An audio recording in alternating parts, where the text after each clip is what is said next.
The Summer I Met David, Part 1, by the lovely Freya.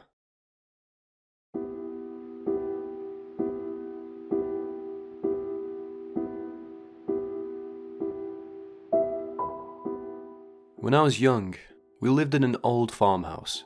I remember my father telling me that it was more than 100 years old, and that was the cause for the strange noises in the middle of the night. I never believed him. I was convinced that the noises were just David messing around downstairs. But in those early weeks of our friendship, no one in my family believed it was him. I never bothered to question why. My father had inherited a 65-acre pig farm that he and his father had built from the ground up. I can't remember how many pigs we had, but it was enough to warrant 2 barns. I lived on this farm with my family, 3 older brothers and 1 younger brother, until I was 8. We moved quite suddenly after a bad accident involving Joey, my younger brother, leaving him paralysed. I didn't understand then why my father sold his farm at the time, but I do now. We had no neighbours to speak of. To our left, you'd have to go down more than 5 miles of road and cross a highway before you happened upon the next home. To the right, if you followed a large hill up and went around a bend, eventually you'd come across Mr. Carlin's house. I don't know much about him, other than he owned the cornfield that sat on the other side of the street right across from our house, and they always waved at me when he was on his tractor.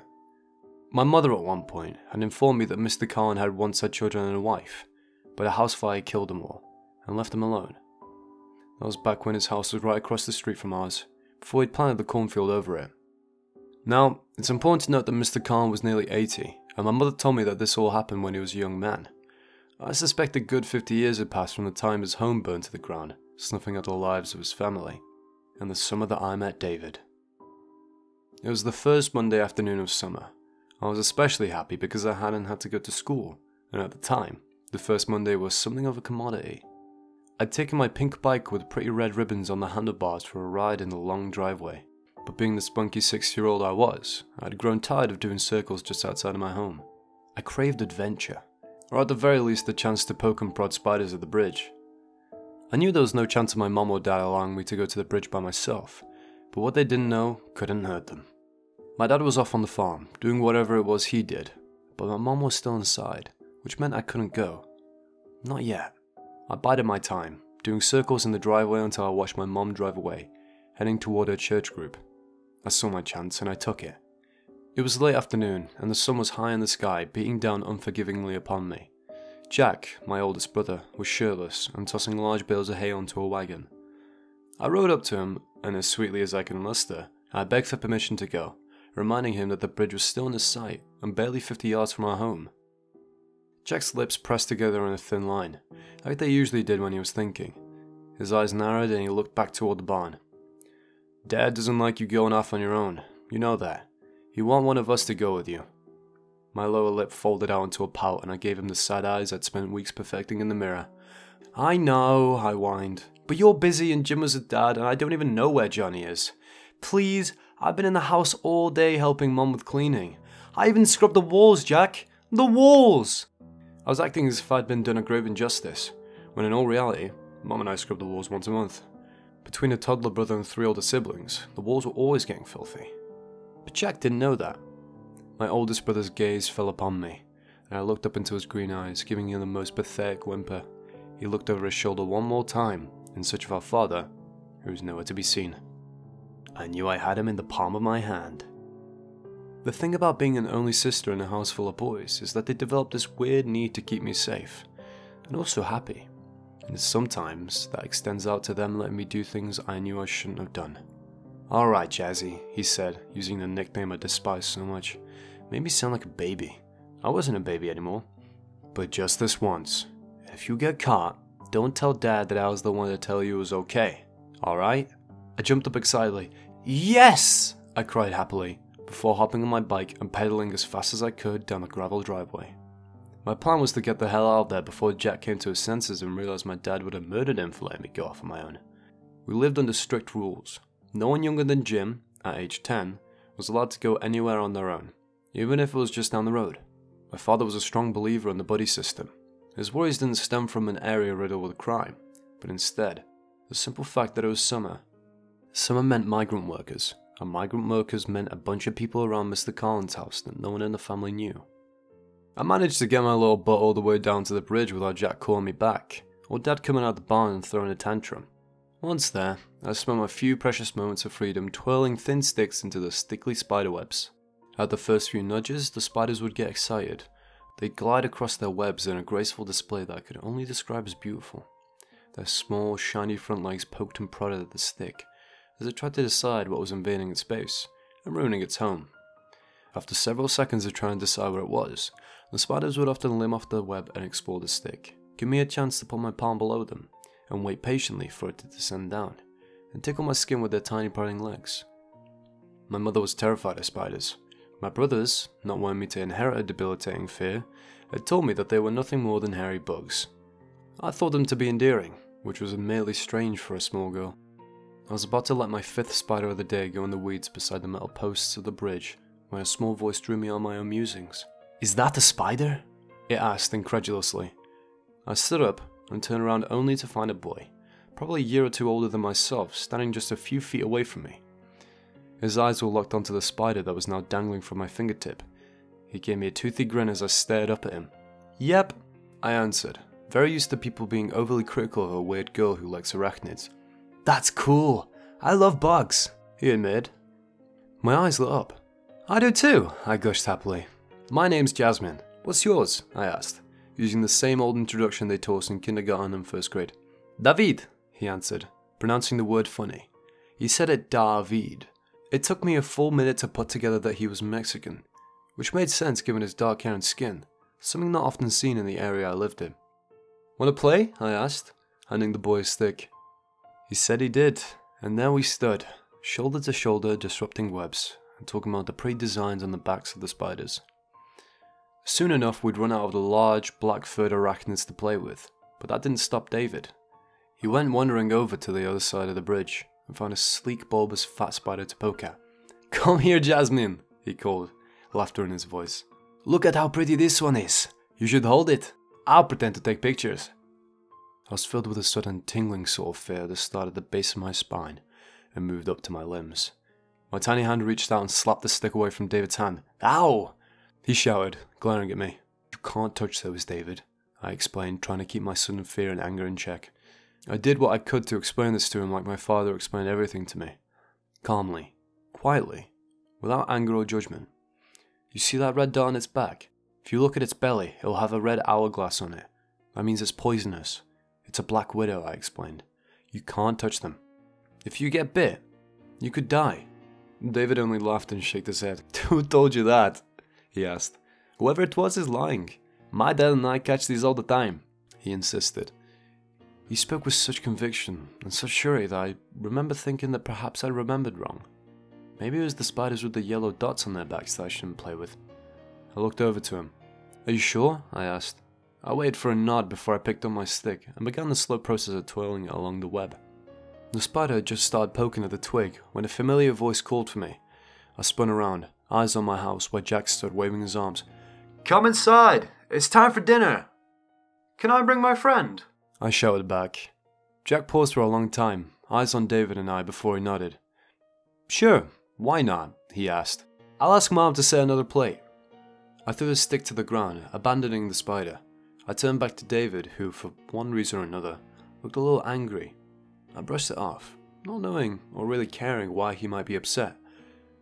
"Do you want to come inside for dinner?" I asked. David's features slowly began to melt into the same pleasant look he'd worn since we'd met. "Sure, thanks." "Do you need to ask your mom or dad?" I asked, as I lifted my bike from the ground. David shook his head. "No, my dad won't worry unless I'm out past dark," he promised. At only 5 p.m., there was still plenty of summer sun left in the sky. Together we walked down the road and across the driveway. I left my bike in the garage, and then the two of us went inside. "Hey Mom," I shouted as I entered the home. I pointed over to David. "This is David," I said, using his pronunciation of the word. "I met him by the bridge," I explained. "His dad won't care if he's here as long as he's home by dark. Can he stay for dinner?" My mom turned over to us, her eyes sparkling with amusement and happiness, probably because for the first time in forever I'd brought home a friend. I knew from experience that because David was a boy, the whole house was going to be making jokes about us dating or getting married, but I didn't think I cared. "Sure he can," Mom answered with a nod. "Thanks," I chirped. "Thank you, Mom," David said, a smile on his lips, using the title that most kids use when speaking to an adult. You're welcome. My mom sang back as she grabbed up a heaping bowl of potatoes from the counter and walked them into the dining room. Everyone else was already sitting, expectant eyes on David and I as we walked through the threshold. Confusion washed over the face of my older family members, while Johnny, who was only 2 years older than myself, laughed and mumbled something under his breath about me not being able to find a real friend. I looked over to David, who, to my dismay, looked entirely ashamed. I had never been so livid in my whole life. Johnny's friends were all terribly racist, and while my mom and dad did what they could to stop the behaviour, a racist comment, much like this one, occasionally slipped out. I glared at him, but my father was the one to speak. "Johnny," he snapped, "that isn't nice. Apologize," he demanded. Johnny looked back at us with irritation written across his features. "Sorry," he sneered. He didn't mean the apology, that much was positively certain, but no one else had bothered to tell him off. So David and I simply took our seats quietly, right beside one another. David glared at Johnny for several seconds, but Johnny made a point of completely ignoring him. "So David, where are you from?" my mother asked. "Mexico," David answered. "My dad and I come here every year in the summer so my dad can work. Sometimes I help too," he answered. "Oh, that's very interesting," my mother chirped before looking over to meet my eyes. "How did you and David meet?" she asked. I knew exactly where this was going, and I wasn't having any of it. "Mom, we're not dating." My mother raised her arms in surrender. "No one said you were. I just asked where you met." "By the bridge," David answered. I glanced over to him, my mouth filled with my mother's famous herb and garlic mashed potatoes. David was sitting politely with his hands folded in his lap. For one reason or another, he hadn't touched his food. In fact, his eyes were still locked on Johnny, who only now seemed to even notice us. His brows furrowed in response, his lips pressed into a thin line. "Yeah, by the bridge," I answered, once my mouth was no longer filled with potatoes. I watched slow anger rise up in my dad's face, and Jack shift uncomfortably in his seat. My mother opened his mouth, probably to ask why I thought it was a good idea to go to the bridge by myself. Suddenly, I remembered the spider, and while I hadn't intended to cut him off, I also hadn't grown enough to develop the patience needed to wait for someone else to speak while something so pressing was searing into my brain. "Hey, what spiders are the Black Widows?" I asked. "Are they the ones with the yellow dot or the red dot?" I asked. My father's brow was sharp. I watched Jack visibly relax into his seat. He tossed me a grateful look. "Red dot," my dad answered, his voice leaving no room for argument or uncertainty. I could tell, in that moment, they had entirely forgotten the bridge, his mind now on spiders, and keeping me away from the more dangerous ones. "Why? Did you see one?" he asked. "Yeah, David thought we could play with it, but I told him we couldn't. I left out the part where I decided to do it anyway. I didn't touch that after all. There was no chance I had somehow bitten and poisoned me." "You and David stay away from those," Dad said, his eyes narrowed to the two of us. Yes, sir, we echoed. My father didn't often look angry, so in the rare occasions like this one, I was sure to listen to him. Dinner passed quickly, and David and I were told to go outside and play, but to stay clear of spiders. David was acting really weird that night, almost angry. I wondered if it was because Dad had yelled at us. I put the thought out of my mind, and played until the sun touched the horizon, when David said he needed to go, and my mother called me inside. The next several weeks passed without incident. David started coming over every day, becoming a regular fixture in the house. We'd play outside, we went with Jim and Jack a few times to go fishing, we even accompanied Mom into town once to go shopping. Mom was nice enough to buy us both an ice cream. Fortunately, the moment we got outside, David dropped his. He looked so crushed, and so embarrassed about the whole thing that I quickly offered to share mine. He took me up on the offer, and my mom was sure to tell me how nice I was being. I started drawing pictures of David and I together. I was rather talented of an artist at my meager 6 years of age. What I mean by this is that my stick figures had both the proper colour of skin and hair, and we were both clothed. David had quickly become my best friend. It wasn't odd for him to come over and stay from daybreak to sundown. Sometimes he'd be waiting for me outside when I woke up. I'd run to the door, fling it open, and tell him to come in. He always helped with chores, even though Mom said he didn't have to. We'd been friends for nearly 2 full months when he breached the subject of a sleepover with me. I agreed, and hastily ran inside to ask my mum and dad, who were sitting at the table discussing bills. They agreed, but on the condition that he slept downstairs on the couch, and that he and I cleaned up after ourselves. That evening, after dinner, and a few more snarky remarks from Johnny, who was good at making David feel bad about himself, something that pissed me off to no end, we got to work on making David's bed. We made a veritable fort that we decided we'd play in before we went to bed. We decided we were in the ocean. David and I were pirates, looking for buried treasure. We searched high and low, crash landing on no less than 5 islands, before our fun was cut short at around 9 PM, nearly a full hour after my normal bedtime. I fell asleep with thoughts of our adventure dancing through my mind. We'd done so much in the past 2 months. I felt so lucky to have met David. I wouldn't admit it at the time, but I will now. I had quite a crush on him. I was woken from my slumber in the middle of the night by a large crash and a howling scream. Fear, the likes of which I'd never experienced before, coursed through my body as I threw my blankets off myself and joined the ranks of my parents and older siblings as we rushed down the hall. Joey, my only younger brother, could be heard crying from his bedroom. Jim was quick to rush to him. His soothing voice could be heard through the hallway as he assured the 3-year-old that everything was okay. I remember my Jack stopping me just as I hit the banister. "Whoa there, Jazzy," he said. His voice was too quiet, too calm. Everyone else sounded frantic and someone downstairs was crying. I was terrified that David got unhurt. "What's wrong?" I demanded. Jack paused, his eyes moving back to the staircase before looking at me. "Johnny just fell down the stairs. He'll be okay," he promised. I watched him carefully. If he was okay and nothing was wrong, then why couldn't I go see? It didn't make any sense. Then, one shouted sentence made everything clear. "I can see my bone!" Johnny wailed from the base of the stairs. Jack winced and my heart skipped a beat. "Liar," I hissed. "He's not okay." Unshed tears began to well up in my eyes as Jack tried to direct me back to my bedroom. I wasn't having any of it. I tried to push my way back toward the stairwell, but I was barely 40 pounds, standing several inches shorter than most of my peers. Jack had taken after my father, who was more than 6 feet tall and weighed at least 150 pounds. After several long seconds of squirming and struggling against his vice-like grip, I took to screaming, "I want to make sure Johnny's okay!" "What if I come with you?" a very groggy David asked from the staircase as he walked up, dodging body after body of worried family members. I looked up to Jack. "Is that okay?" I asked, wiping new tears away from my eyes with the sleeve of my pajamas. "Can I go to my room with David?" Jack swiped black hair back with his hand and gave a nod. He leaned down and kissed my forehead. "Sure, Jazzy, sure," he answered.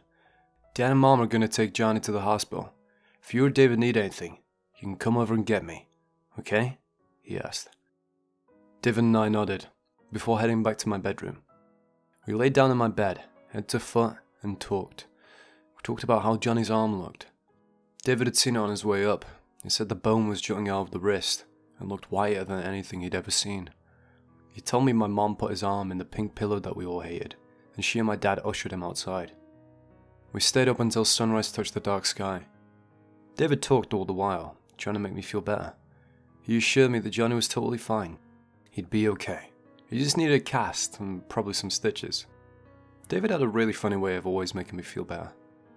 Over the course of the next few days, Johnny went on and on about how he'd been pushed down the stairs. He blamed Jim, but he and Jack shared a room, and Jack assured him that he'd been sleeping the whole time. He'd only woken seconds after Jack did. All the same, Johnny was certain it had been Jim, because he said that he saw someone just a little shorter than himself, right behind him when it happened. Despite Jim being a full 2 years older than Johnny, Jim, like me, was short for his age, while Johnny and Jack were both giants.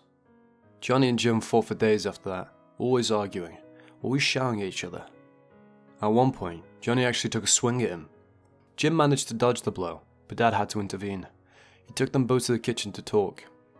No one was supposed to listen in when someone got in trouble, but I was a curious kid, and decided I needed to know what was being said. David and I stood in the long weeds that had once been part of the flower garden. The beautiful burst of violet, red and pink had eventually been taken over, and drowned out by chickweeds and dandelions. After Joey was born, Mom suddenly didn't have time to tend to flowers. Our backs were against the front paneling, just below the open window. We made no noise as we listened intently to what was being said. Dad questioned Jim over and over about what happened, but Jim insisted he was asleep. Johnny called him a liar a few times, and eventually, Jim broke down. I'd never heard Jim cry before. It was heartbreaking. He asked over and over why no one believed him, reminding Dad that Jack had vouched for him. Dad apologized, but Jim wasn't having any of it. He asked to go to his room. I could tell Dad felt bad, just by the way he fell silent, likely nodding his head in response. The squeak of the chair against linoleum was suddenly the only sound in the kitchen. After a solid minute of silence, Johnny's voice rang out. "Someone shorter than me pushed me," he insisted. "It had to be either Jim or Jasmine." I'd heard enough at that point. Looking back, I wish I would have paid more attention to what was being said. But as it was, I began to step away. I stopped when I caught sight of something moving in front of me. Suddenly, the world ceased to exist. Every noise, except the rush of my own blood behind my eardrums, faded away. I was hyper-aware of my own heartbeat and the rapid, ragged breaths that tore through my chest. I've always loved the way snakes move. It's so pretty, so graceful, never quite elegant about them.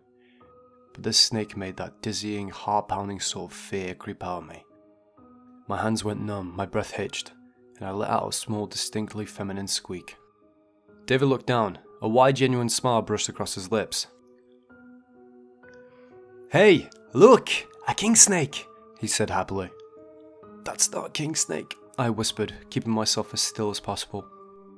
"It's red, yellow, and black. It's a coral snake. They're poisonous!" My voice was tight and pinched. I felt as though I'd been punched in the gut. I kept imagining it rearing up and striking, biting me down to the bone, and stopping my heart with its poison. "No, it isn't," David insisted, as he reached down to grab it by the back of the neck. Aside from becoming very still, it didn't react. It acted as though it hadn't even noticed his presence. "See?" he asked. "They're nice. I catch these all the time back home in Mexico. You can pick it up. It won't hurt you." I looked at him with hesitance in my eyes. He'd been wrong about the spider. Why wouldn't he be wrong about this? David rolled his eyes and began to pet it with his free hand. "See? It's fine. Just pick it up. I'll keep its head steady," he promised. I should have listened to my gut. I should have walked away right then and there. But I didn't. My 6-year-old brain was insisting that if David could touch it, so could I. Slowly, so as not to scare it and make it wiggle free of David's grasp, I bent down, my arm outstretched. "Jasmine!" came a frantic shout from my left. David and I both jumped up. The snake bolted free, heading straight toward me. I shrieked, looking from the snake to my now terrified brother. Jack grabbed a nearby shovel and sprinted towards me. "Stay still! Stay still!" he shouted. David was halfway across the driveway. "Run!" he shouted. "Run before it bites you!" Had I been thinking clearly, alarms would have been going off in my head. If it was a king snake, if David knew this, then why did I have to run? But I wasn't thinking rationally. I was caught in the moment. My heart was in my throat, my hands were clammy and shaking. I felt like I was going to puke. Jack was too far away to help. The snake rose up on its belly, bobbing back and forth as most snakes will before they strike. "Run!" came David's command again. I did. I got 2 steps away when I felt something hit the back of my shoe. I let out a howl of terror. Thwack! Before the snake had a chance to strike a second time, Jack's shovel buried its head into the ground. The snake's body writhed and struggled beneath the heavy metal. Its tail whipped the ground beneath it and flattened out chickweed. Jack stomped on the metal part of the shovel over and over, causing the crunch of breaking bones to echo into the pseudo-silence. The familiar sound of the screen door caused me to jump and spin to face the front of the house. My dad rounded the corner, trailed by my mother, both demanding what the noise was about. Jack lifted the shovel and hit the snake a few times just to be certain before he scooped up the corpse and showed my father.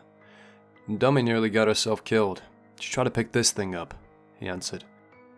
All the colour leaked from my parents' faces as they stared down the 3-foot behemoth. "Jasmine!" my mom shouted, her eyes alive with fear as she stared over to David and I. "You know what a coral snake looks like?" My bottom lip quivered and tears spilled down my cheeks. "I thought it was a king snake," I insisted. "I really did." "Jasmine, we don't have king snakes around here," my father explained. The fear had been replaced by a quiet sort of anger. I knew I was in for it, and as shameful as it is to admit it, I didn't want to go down alone. "David told me it was." David's eyes widening as he glared death at me, as I confessed to everything. "He told me it was a king snake. He told me to pick it up. He told me to run." "Enough!" my dad shouted. "If David's gonna get you hurt, then he can't come over anymore," he boomed. It was the sort of angry shouting that seemed to shake the whole world. I never heard my father yell before. To say I was terrified is an understatement. "You hear that, David?" my father asked, glaring daggers at the both of us. You aren't welcome here anymore. David grabbed my hand, tears in his eyes. He pulled me toward the end of the driveway. Let's go, he shouted. I tried to stop, but David was strong. So much stronger than I remember him being. He pulled me across gravel, forcing me to go. Get your ass back here, Jasmine, my father roared. He'd never sworn before that point. Suddenly I stopped struggling. I began sprinting right beside David. I'd never been spanked, not once. But I knew from the stories Jack had told me about when he was little, that that's what was about to happen. Where are we going? I asked, as our shoes bounced against the pavement of the road. My heart was clawing at my chest, begging to be freed. My whole body thrummed with excitement and fear. I felt like I couldn't breathe. Tears streamed down my face. Into the cornfield, David shouted back. We'll go find my dad. He won't let your dad hurt us, he promised. Looking back now, I know that under normal circumstances, I'd never run from my father. I'd never been abused and had no reason to fear him. But in that moment, I was terrified. Heavy footfalls exploded from behind us, but I never looked back. I slipped into the cornfield behind David. We dodged large stalks of corn, running this way and that, trying to put as much distance between us and the footfalls as we could. I shrieked when something hard grabbed my shoulder. Whoever it was forced me to stop. David continued to pull at my arm. It felt as though he was going to rip it from its socket. I howled in agony, my limbs wildly swinging as I tried to prevent myself from being stolen away from my best friend and the promised safety of his father. Holy fuck, Jack breathed. It was, with those words, the sudden clarity settled over me. Something was very wrong. Jack didn't swear. My father forbade it. Jack's arm suddenly wrapped around my waist. Holy fuck, he repeated. Dread filled my small body. Jack wouldn't have sworn unless something was terribly wrong. I stopped thrashing. I looked up to Jack. I'll never forget what I saw in that moment. Jack's eyes were wide with fear. His mouth was agape. His hands were shaking, sweat glistened upon his brow. I'd never seen my old brother afraid of anything. In my eyes, Jack was just as superhuman and invincible as my father was. They were both massive men, more than 6 feet tall, both rippling with muscles, both with beards and calloused hands. Something had frightened Jack, and as far as I was concerned, if it was enough to frighten him, we were all in trouble. I scanned the field around us, but saw absolutely nothing. My eyes landed on David, who must have seen the same thing Jack did because he let me go, and ran away. No! I shouted. David, come back! Jack clamped a hand over my mouth, stifling my urgent cries. If there was something in the cornfield with us, David shouldn't have gone off alone. I considered biting Jack's hand, just so I could call out to my friend, but just as I managed to get a small piece of flesh between my teeth, Jack began to swear again. Shit! He squeaked, tightening his grip on me. The absolute fear in his voice stopped me from my endeavour. I wanted to ask what was wrong, but his hand was still firmly clamped against my mouth. Dad! He shouted as he sprinted toward the road. What? Did you find her? Dad shouted back. I was being jostled back and forth, the motion of it all making me sick to my stomach. I tried to reach the ground so I could run beside Jack instead of being carried, but Jack had me pressed against his chest, my feet dangling helplessly above the dirt. Dad! He shouted back. Dad! His voice broke and I looked up. A fresh wave of nausea washed over me when I realized he was crying. Dad! My dad's voice became frantic as the two of them searched for one another. Finally, we broke free of the cornfield just as my dad took a step in. Don't go in there! Jack shouted, tears streaming down his face. My dad's face paled for the second time that morning. I don't think he'd ever seen his adult son cry. My mother was in a panic behind him, demanding what had happened. Jack shouted again that Dad needed to get out of the cornfield. My father eventually stepped away, humouring my brother. My parents flanked him as we all sprinted back toward the house. Jack practically dropped me onto the kitchen floor, but I didn't really notice. I was too busy watching him cry and shake and try to stutter out things that weren't making any sense. Eventually, my eldest brother that had come to think of more as a god than a man collapsed onto the ground. He cried into himself, curled up in a ball like a scorned toddler. That image is forever burned into my brain. The utter helplessness that radiated off him. The agony that was etched into each of his features. It's maddening to think of, even now. After what felt like hours of my brother sobbing on the ground, my mother rubbing his back and cooing soft words, he composed himself enough to speak. Look at her arm! Look at her arm! He shouted, his hand shot out to grab my own. He pulled me toward himself. My father stepped toward us. I shrank away, unsure of what to expect from him, but the look of worry in his eyes quelled my fears I had of physical punishment. "What happened?" he asked, staring at the handprint-shaped bruise that David left on my arm. I hadn't noticed it until that moment. Once pointed out to me, I remember feeling more confused than frightened or angry. I eyed it curiously. I'd never bruised so easily before. What's more, I'd never gotten a bruise that large before. "Jasmine?" my dad asked, cupping my chin in his hand. He forced my head up and stared down at me with green eyes. "What happened?" I gazed back at him, dumbfounded. Why was he concerned with the bruise? Hard as it may have been, it wasn't important. Jack and David had seen something terrible in the cornfield. Why weren't they storming outside, guns in tow? Why weren't they shooting whatever had my brother so frightened? Mountain lions were prevalent in the area. I assumed he'd seen one of them stalking us. Or perhaps he'd seen a raccoon, wobbling with the telltale signs of rabies. My dad had shot one of those once in the backyard. My mother had cried for hours afterward. It seemed logical that if it brought her to tears, it would do the same to Jack. Despite the utter confusion that plagued my young mind, I answered him. I just assumed we'd get to whatever it was that happened as soon as he knew I was okay. David tried to pull me. I had intended to tell him the whole story about how David and Jack had treated me like a rag doll and played a quick game of tug-of-war, before whatever it was that was in the cornfield had scared him away. "No! Jasmine! Tell me what really happened!" Dad shouted again. I jumped, pulling my arm back, not really understanding why I was in trouble. "That is what happened," Jack said, his voice upturned and distant. He sounded distraught, broken, and a little angry. "What do you mean, that's what happened?" my father demanded. My mind was spinning. Why were we talking about David? Why did anyone care about what happened between me and David? Why was this what we were talking about? "I mean what I said!"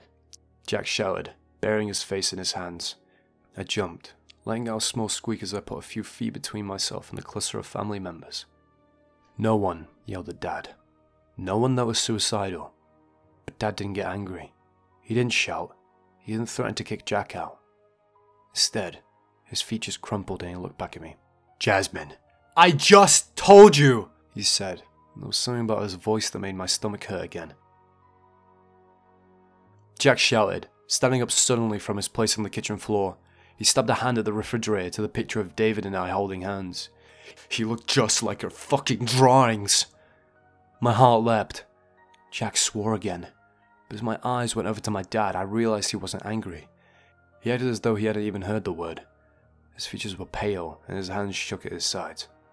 "Skinny kid, brown skin, black hair, jeans, and a red shirt." It was in that moment that something struck me.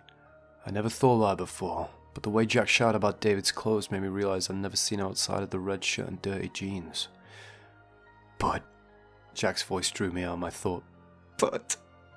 His voice broke and he buried his face in his hands again, tears streaming down his face. "What?" my mother asked. "Jack, what?" Jack looked up to them, his face white as sheet. Tears stained his cheeks and ran into his beard. His voice trembled. "He didn't have any eyes."